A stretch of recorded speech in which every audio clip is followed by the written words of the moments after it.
Ano yun, sumali kayo? Mga siklista rin to eh. Ilan taon na kayo?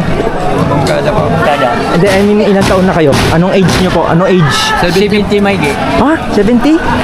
Tapos 70 po. nagbabike pa? 72 ako. 72.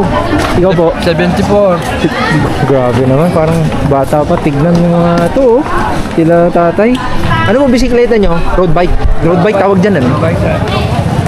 Road bike ang sila tatay, oh.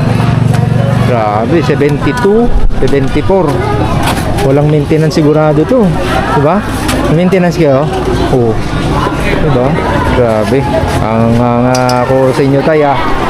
Sana maging halimbawa pa kayo doon sa mga kabataan, ano? Diba? Malaban naman kami sa barangay lang, hindi ganito na siyempre. Ah, hindi. Dati, oh. Wala naman dati, no? Barangay lang. Barangay dati, nung medyo bata-bata pa ng konti yung ano. Ito lang. Ah, ngayon? Ba't ito lang? Ito lang. Barangay lang. Yung senior category naman. Tapos sa inyo. Oh, ang galing. Ang galing. Congrats. 60 pataas. 60 pataas. Grabe. Ay, ano posisyon nyo sa tay? Ako ang nanalo ngayon. 5 lang kami. Ah, 5. Oh, galing ha. Barangay Burgos. Oo. Mungkada. Okay, okay. Sige sir. Congratulations. Ayos.